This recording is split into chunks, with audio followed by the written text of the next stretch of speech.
Utah football is starting to figure out some of their biggest questions on the roster the further they get into fall camp. What positions are they beginning to solve? I'm going to tell you on today's Locked On Utes.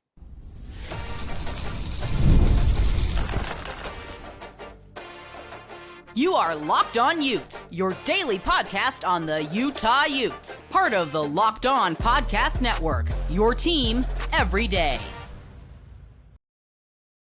Hello, everyone, and thank you for making Locked On Utes your first listen and view of the day. We are part of the Locked On Podcast Network, available wherever you get your podcasts. Thank you for our everydayers who do make this show your first listen. Today's episode is brought to you by Game Time. You can download the Game Time app, create an account, use code LOCKEDONCollege for $20 off your first purchase. If it's your first time listening, make sure you like and subscribe. Also, you can check us out in the comments on in the YouTube comments and on social platforms. On today's show, we're going to be talking about the positions that we're starting to get some clarity on for Utah football. Kyle Whittingham provided an update from this weekend's scrimmage. Also, going to talk about Utah being left out of the top 25 and a few other thoughts that Kyle gave that we're talking about some other positions that were not as definitive as some of his first questions. So the first thing that was on everyone's mind going into today is just when we were going to hear from Coach Whittingham and learn about Utah football was, hey, how'd the scrimmage go? And the scrimmage went very well. He did say it was the thud work and not live. So difference between live and thud work, if they were live, like everyone would be getting tackled, except for quarterbacks. Like if you're live, well, I should say for the most part, right? Because I think, wasn't it Brandon Rose? We saw him get hit in that one scrimmage or whatever it was a couple of years ago. But for the most part, at any point during fall camp, and I think Utah football is definitely like this now, teams, when they say we're going live, everyone is live except for the quarterback. The quarterback is the only one you never hit. But if you're going live, running backs can get tackled, wide receivers, all that. Like you're playing full go.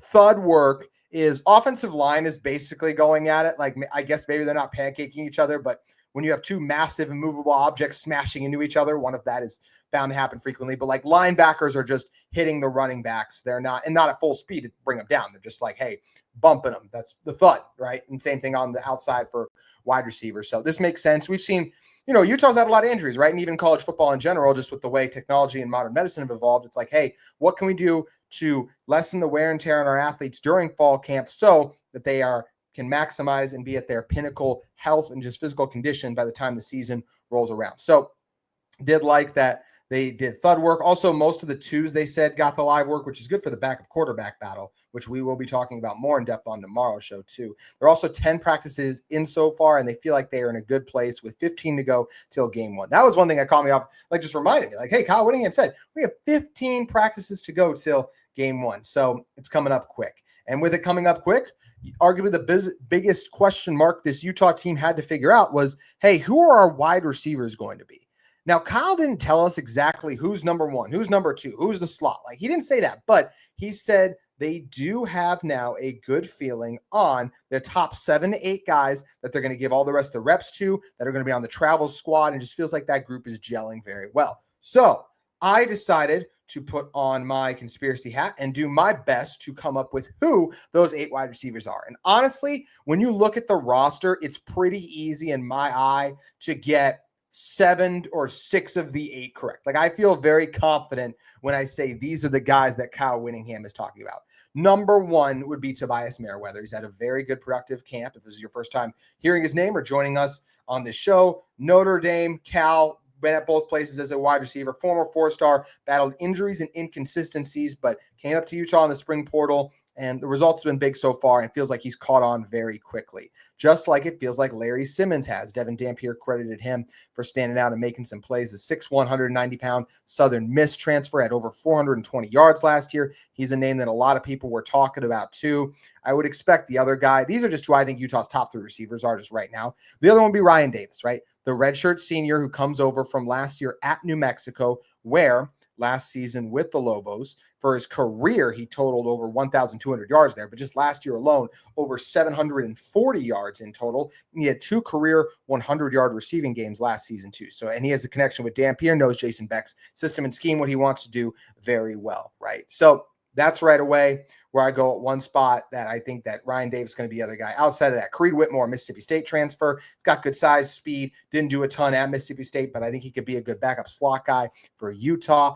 Then as the rest of the outside receivers, because that brings us to 5, as well. You get, I think, Darden Zipper is another guy. Smith Snowden talks about him. Coaches have spoke about him too. I have a hard time believing he's not part of the equation. So that brings us, or my mouth was off actually. So we got those three guys as your outside guys right now: Merriweather, Simmons, and Zipper. And then Davis and Whitmore, to me, are the locks on the inside. So you need two more receivers.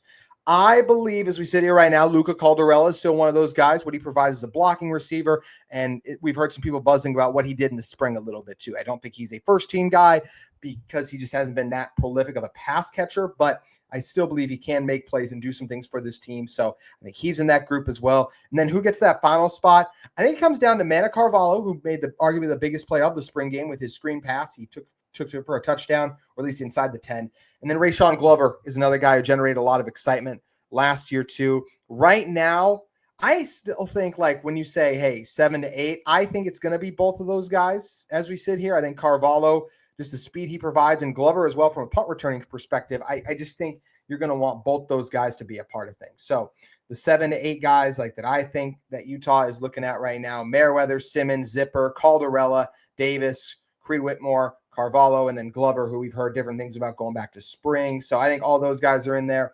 The guy I feel like that's just going to miss out on this, and maybe he will get in, but is Justin Stevens, the wide receiver from Wyoming. I think it'll just take him another year till he's ready to compete at the P4 level. Kind of what we saw last year with Paul Fitzgerald. Did well at the G5 level. Granted, Fitzgerald had 8 sacks at Utah State versus Stevens had just over 200 yards at Wyoming, but it takes time to get up to that P4 speed, and I think that's what we are seeing play out here. So those are the receivers, and I think it's a really solid group. I think the depth there is as good as Utah's had in a long time. Is there a Dorian Singer in that group? Right now, I'm going to say probably not, but if Tobias Merriweather became that guy, I wouldn't be surprised, right? Like, I think he can absolutely be a dude for this Utah team who has over 700 yards. I think Larry Simmons can be a guy who makes plays. I think Zipper is another guy who's going to continue to stand out. Ryan Davis is going to come up big on third downs.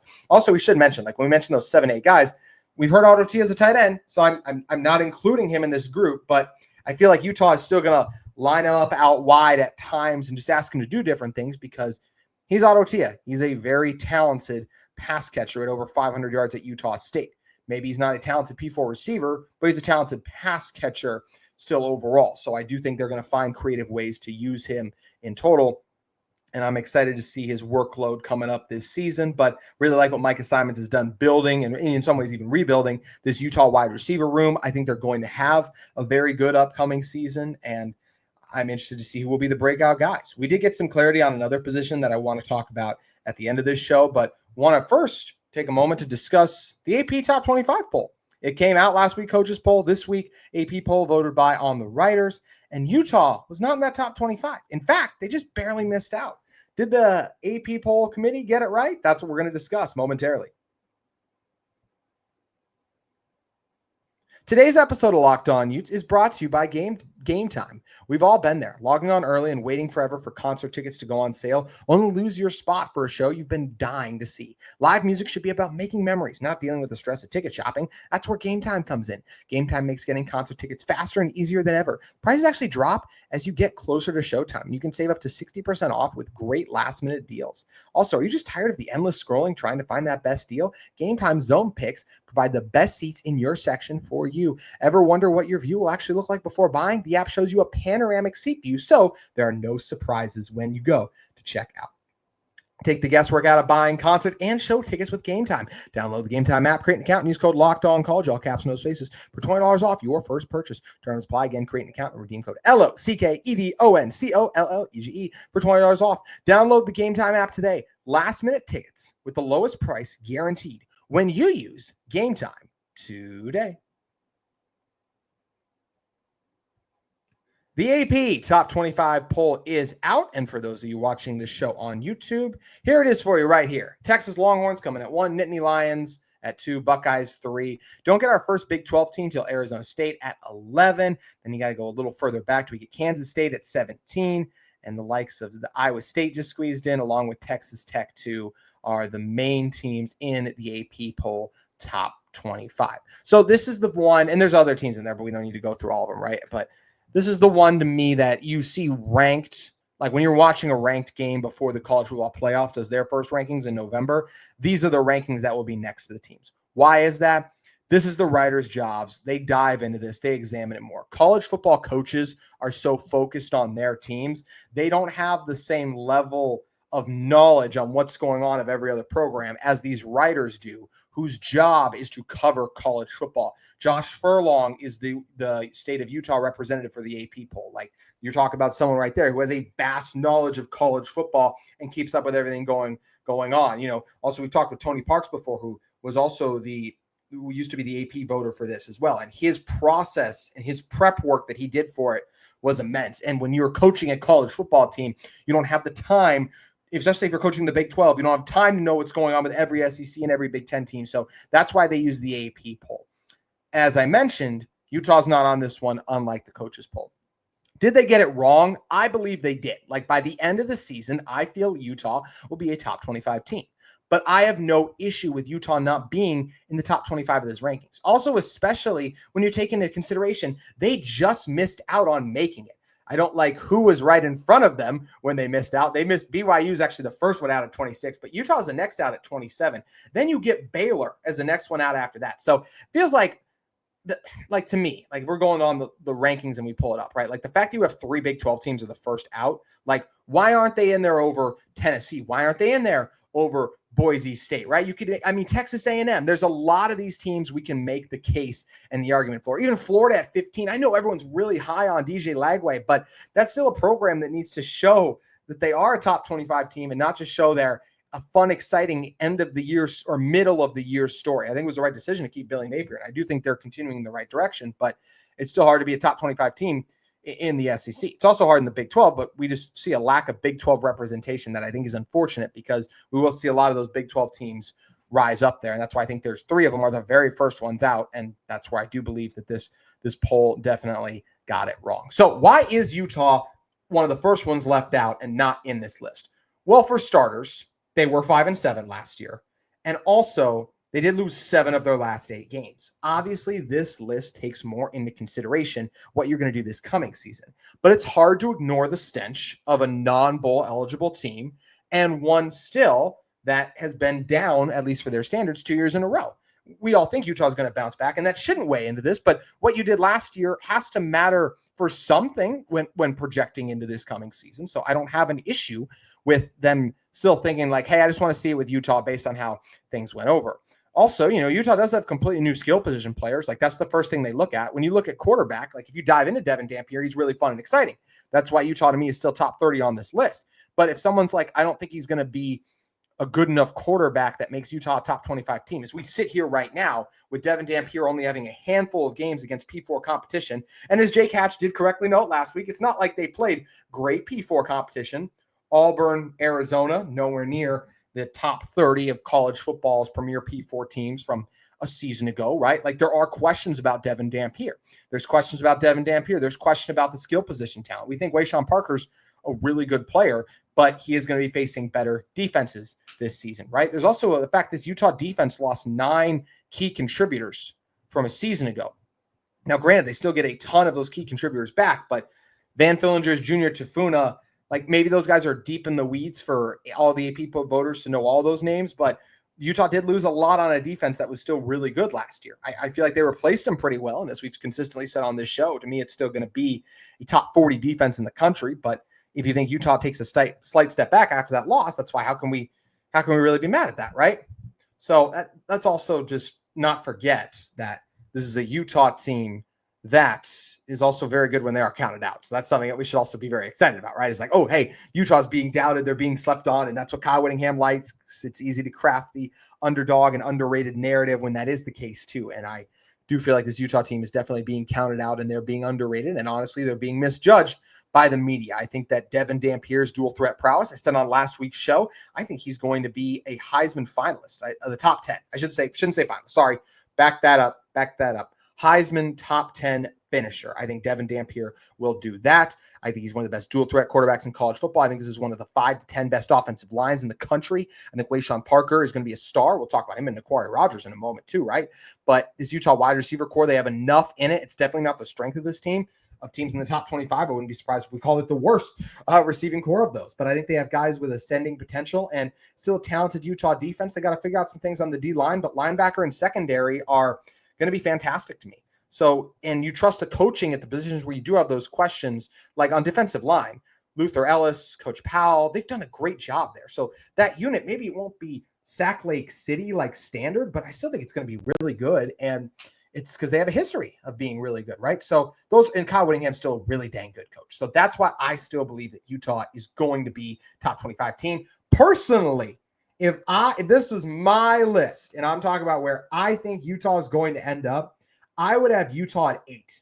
I think Utah is going to end the season at 8. I think they're going to get in the playoff. Depending on where they finish, how that seeding breaks out, like if they host a playoff game, which is possible, let's not forget that, I think we're going to see some big things out of this Utah football team. Like I think they finish there. I think they win the Big 12. So that's where I would have them personally. I think they should be in the top 25, but I have no issue with some of the questions and the way last season went, Utah not being on this list for the media, especially because they just missed out, right? Like if we asked any of these AP voters, like, the difference between Utah and a Tennessee, like that would be a really good game. Like if that was on a neutral site, I think that'd be a fantastic game. I think Utah would win, but Tennessee still is a team that made the playoff last year. Josh Heupel's one heck of a coach. That would be a fantastic game.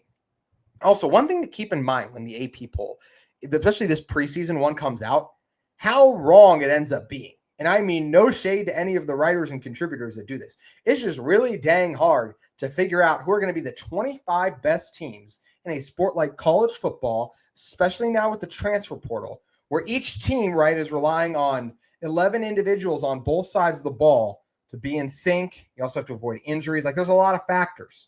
Last year, right, Florida State and Michigan were both supposed to be there. They didn't end up in the final. They're supposed to be in the top 10. They didn't end up in the final 25 ranking. So you do see them get this wrong a lot, right? You look at teams ranked 16. I looked this up. Teams ranked 16 through 25 in last year's AP preseason top 25 poll. One ended up in anywhere in the final rankings. It was Miami, I think it was, it was Miami. They ended up in the final rankings. That's the only one. From 16 to 25, one of those 10 teams ended up in the final rankings anywhere, right? And like speaking of getting it wrong, I mean, and how things can just go wrong for a team, Utah was at 12th. Obviously, that didn't end up being the case. Some of the teams that were not ranked in last year's AP Top 25 that wound up there, some of which had outstanding seasons. Indiana, BYU also obviously did have an outstanding season, so we can give them credit for last year, what they did there. Boise State, ASU, Illinois, Iowa State, South Carolina, Syracuse, Memphis, Army, UNLV, Colorado. That's 12 teams, which means half the field that ended up in the final top 25 was unranked at the start of the year in the preseason AP poll. So that shows you how quickly things can change. And I do believe things going to change this season for the Utah football program. I believe Kyle Whittingham and co. will get things back on track with an offense led by Devin Dampier and Jason Beck that produces big results, and a Morgan Scalley defense that is still among the 5 best in the Big 12 and among the 40 best in all of college football. So I do think Utah bounces back, and I think Utah will end up on the final college football rankings because I think they're going to end up in the college football playoff. Well, if Utah's going to end up in the college football playoff, they still need to figure out a few things at key positions. Well, Kyle Whittingham told us who one of the other starters is going to be at a key spot. We'll be discussing that in one moment.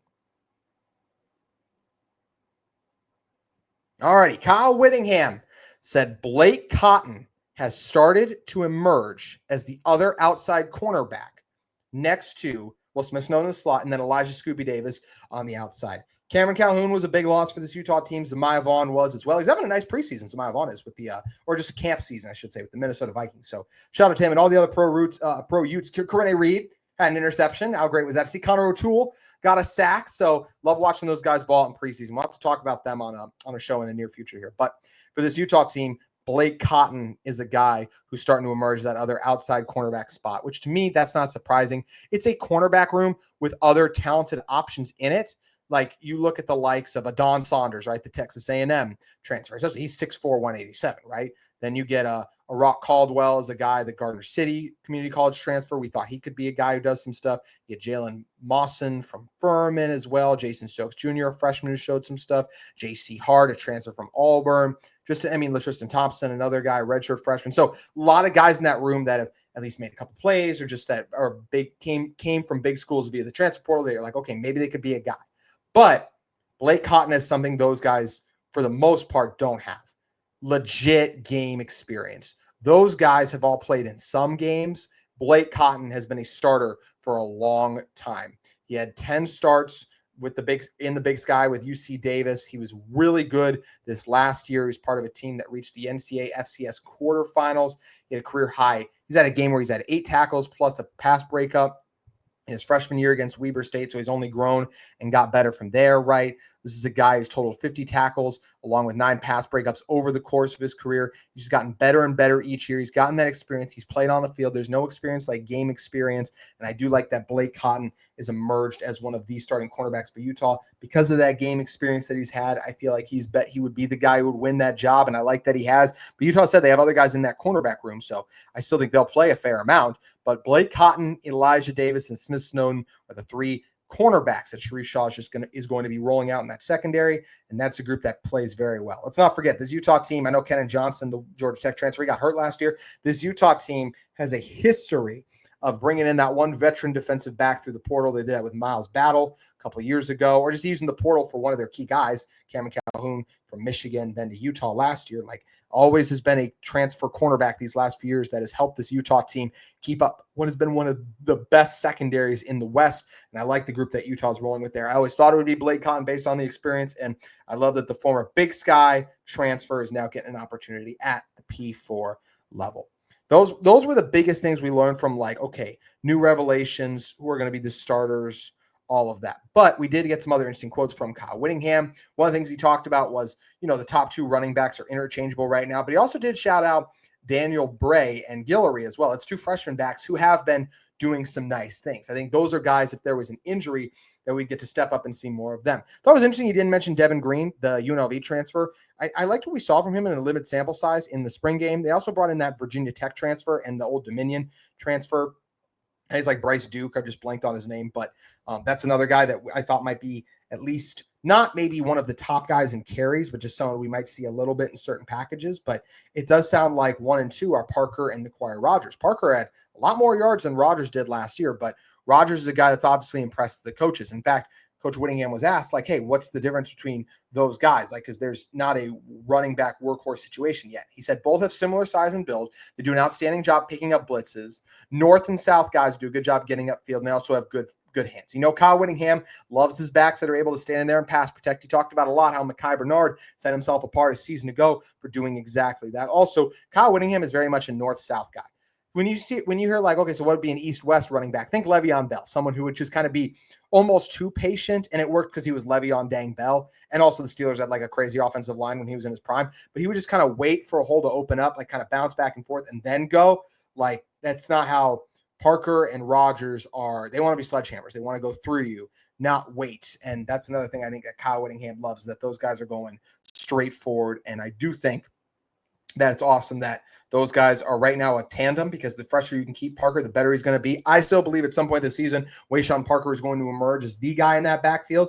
And I think he's going to get 60% of the carries, maybe. I think it'll get to 70. It'll be Parker, and then we get Rogers in there at some capacity. But, good credit Rogers for having a great fall camp so far, and exciting to see what he'll bring to the Utah football team.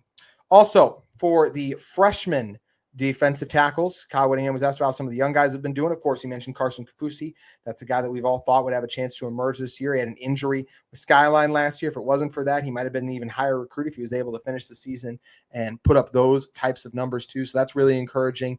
Kafusi's a guy that when you try on the high school tape, you're like, okay, there's a lot of untapped potential there for how good he can be. And he's not the only guy with the potential to be really good among those freshman defensive tackles. Yes, right now it's obviously going to be the top guys we know, right? It's going to be your Lekivai Mahis, the Dallas Vakalahi, and the Jonah Laea. But who are the other guys that are going to emerge there? Well, one guy he said that's been playing super well, at least early on in fall camp, and has been impressing the coaching staff as we sit here early, is a guy I got his, want to make sure I get his pronunciation pulled up. And I apologize if I mispronounced this as well, but it's Pupa Sapulana. I definitely butchered the last part of that, so I apologize for that. But Pupa is a guy who he was a 3-star recruit out of high school, the number 7th ranked prospect in Hawaii, had 6.5 sacks His senior season, 18 tackles in total, 10 of those for loss,